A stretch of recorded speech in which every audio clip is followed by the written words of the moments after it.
महाभारत का भयंकर युद्ध चल रहा था। लड़ते लड़ते अर्जुन रंग क्षेत्र से दूर चले गए थे। अर्जुन की अनुपस्थिति में पांडवों को पराजित करने के लिए द्रोणाचार्य ने चक्रव्यूह की रचना की। अर्जुन पुत्र अभिम चक्रव्यूह भेदने के लिए उसमें घुस गया। उसने कुशलता पूर्वक चक्रव्यूह के 6 चरण भेद लिए, लेकिन 7वें चरण में उसे दुर्योधन, जयद्रथ आदि 7 महारथियों ने घेर लिया और उस पर टूट पड़े। जयद्रथ ने पीछे से निहत थे अभिम पर जोरदार प्रहार किया। वह वार इतना तीव्र था कि अभिम उसे सहन नहीं कर सका और वीरगति को प्राप्त हो गया। अभिम की मृत्यु का समाचार सुनकर अर्जुन क्रोध से पागल हो उठा। उसने प्रतिज्ञा की कि यदि अगले दिन सूर्यास्त से पहले उसने जयद्रथ का वध नहीं किया तो वह आत्मदाह कर लेगा। जयद्रथ भयभीत होकर दुर्योधन के पास पहुंचा और अर्जुन की प्रतिज्ञा के बारे में बताया। दुर्योधन उसका भय दूर करते हुए बोला, चिंता मत करो मित्र, मैं और सारी कौरव सेना तुम्हारी रक्षा करेंगे। अर्जुन कल तुम तक नहीं पहुंच पाएगा, उसे आत्मदाह करना पड़ेगा। अगले दिन युद्ध शुरू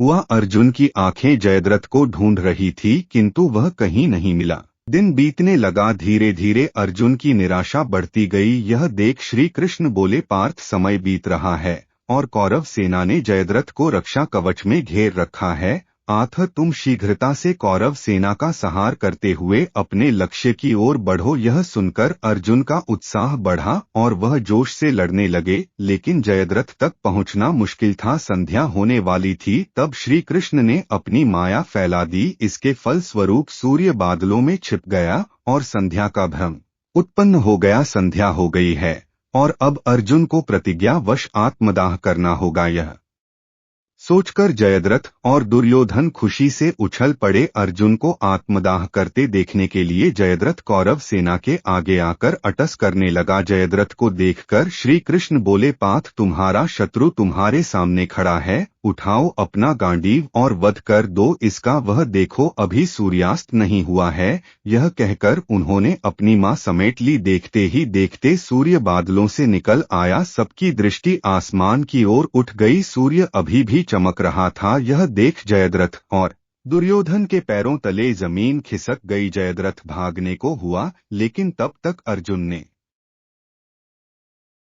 अपना गांडीव उठा लिया था। तभी श्री कृष्ण चेतावनी देते हुए बोले, हे अर्जुन, जयद्रथ के पिता ने इसे वरदान दिया था कि जो इसका मस्तक जमीन पर गिराए उसका मस्तक भी 100 टुकड़ों में विभक्त हो जाएगा। इसलिए यदि इसका सिर जमीन पर गिरा तो तुम्हारे सिर के भी 100 टुकड़े हो जाएंगे। हे पार्थ, उत्तर दिशा में यहाँ से सुयोजन की दूरी पर जयद्रथ का पिता तप कर रहा है। तुम इसका मस्तक ऐसे काटो कि वह इसके पिता की गोद में जाकर गिरे। अर्जुन ने श्री कृष्ण की चेतावनी ध्यान से सुनी और अपनी लक्ष्य की ओर ध्यान कर बाण छोड़ दिया। उस बाण ने जयद्रथ का सिर धड़ से अलग कर दिया और उसे लेकर सीधा जयद्रथ के पिता की गोद में जाकर गिरा। जयद्रथ का पिता चौंक कर उठा तो उसकी गोद में से सिर जमीन पर गिर गया। सिर के जमीन पर गिरते ही उनके सिर के भी 100 टुकड़े हो गए। इस प्रकार अर्जुन की प्रतिज्ञा पूरी हुई। अगर यह वीडियो आपको पसंद आई हो तो हमें सब्सक्राइब जरूर करें। मिलते हैं